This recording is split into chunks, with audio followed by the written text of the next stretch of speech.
Jadi nggak tahu kenapa Dede sama Aib tidak dibawa bersumpah di depan persidangan. Pertanyaan berikutnya, Bapak sudah melihat foto yang diajukan oleh kuasa hukum Saka Tatal menyebutkan tubuh dari almarhum dua-duanya mulus. Mereka mengatakan itu kecelakaan murni. Bapak sebagai orang tua melihat langsung keadaan mayat kecelakaan murni atau dianiaya? Saya lihat langsung dari kedudukan dari ke dalam terus ini hancur, rahang patah lagi. Ya. Pergelangan ini patah. Ya. Terus kemudian ada biru di sini. Ya. Belakang kiri biru berapa bulan. Ya. Untuk belakang tadi kecelakaan itu ada baret bang. Ya. Ya. Jadi ada seperti kena tubuh. Ya. Kaki kanan itu patah. Apanya? Kanan kaki belakang patah. Ya. Ya, kalau tabrakan pasti paling satu bagian tertentu yang hancur kan. Ini ada di mana-mana gitu. Ya. Bahkan pergelangan kaki patah. Wah. Jadi Bapak yakin benar bahwa itu adalah, kenapa jaksa tidak mengajukan Bapak sebagai saksi ya? Saya saksi bang. Di mana peradilan kemarin? Enggak, di mana peradilan? Harusnya ya. Kan itu kan perdebatan kan? Kenapa nggak diajukan ya? Halo Bapak Jaksa, kenapa tidak diajukan? Karena yang menjadi pertanyaan kan apakah kecelakaan atau penganiayaan. Jadi beliau ini mengatakan tulang di bawah. Kalau kecelakaan kan pasti di bagian tertentu ketabrak di sini. Ini ada di mana-mana, ya kan?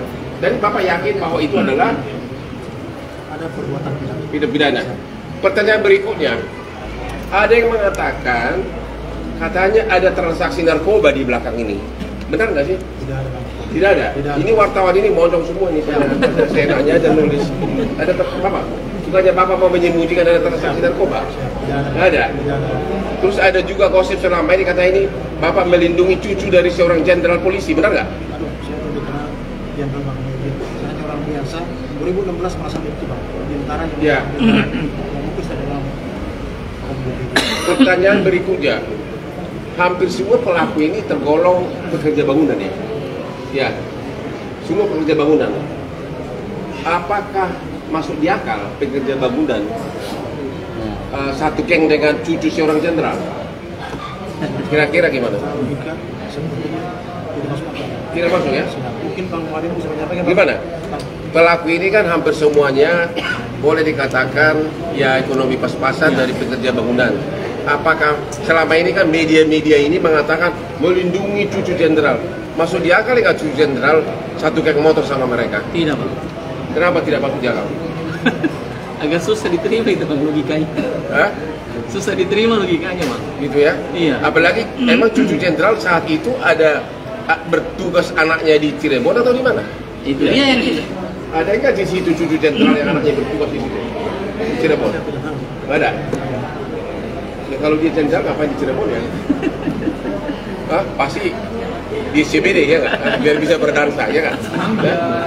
Oke, silakan pertanyaan sekarang. Anda bebas bertanya kepada Pak Rudiana. Ya, tidak.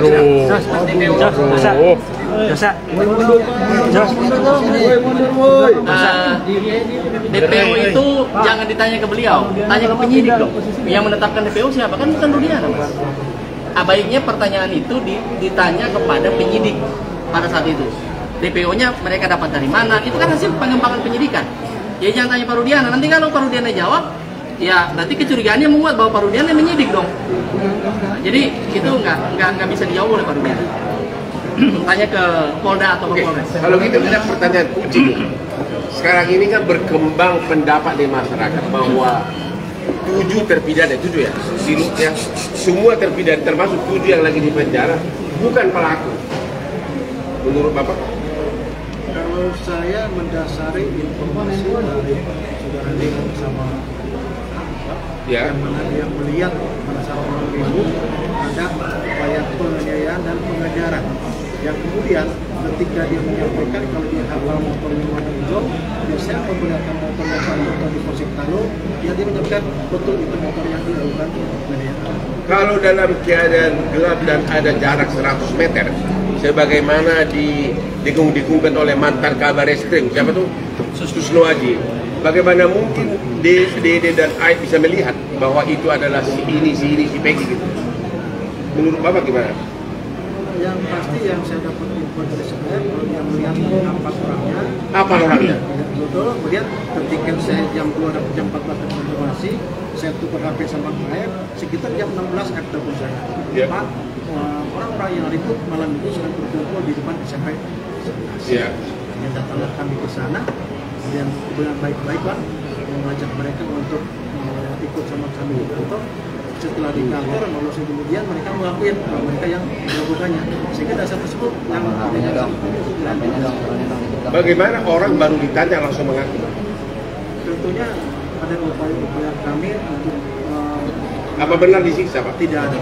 Karena Itu pada saat katanya disiksa, pada saat digoreng atau apa? saya dilakukan tugas tim, posisi masih itu dan ini kami foto dokumentasi.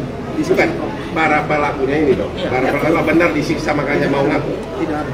Tidak ada. Dan posisi masih utuh. Bukannya utuh tidak ada penyataan. Dari mana Bapak kenal Dede dan Aib? Pertama kali sampai tahu bahwa dia saksinya. Pada saat kami berempat mencari coba informasi dari mulai TKP Keramaya, kemudian coba cari CCTV, tidak berapa lama kemudian sekitar jam 2 melintas ke apa masih kemudian Bapak bisa melihat air sama dia Oh, jadi kita samperin Camparin interview gitu ya? artinya Yang semua orang yang kami tanya Bang, namun air sama dia lah yang beri informasi. Oh begitu. CCTV di mana sekarang? Itu ditanyain orang juga. Ya, CCTV yang dikomunikasikan memang sempat saya lihat, namun CCTV tidak jelas ada di jalan raya, cuma mengarah ke perumahan depan, perumahan Pegadaian, dan itu sudah saya sampaikan ke penyidik. Karena Tapi di CCTV kelihatan nggak ada penganiayaan? CCTV tidak mengarah ke raya, mengarah ke jalan raya aja, jadi tidak melihat jelas. Dan saya tidak mengambil karena seperti itu. Oke, Bapak yakin nggak bahwa 3 yang fiktif ini bukan fiktif? Karena 2 yang DPO itu di dalam BAP, ada semua BAP di sini mengatakan mereka lah yang membawa mayat ke flyover agar kelihatan seolah-olah kecelakaan. Yaitu 2 DPO itu. Bagaimana, Pak?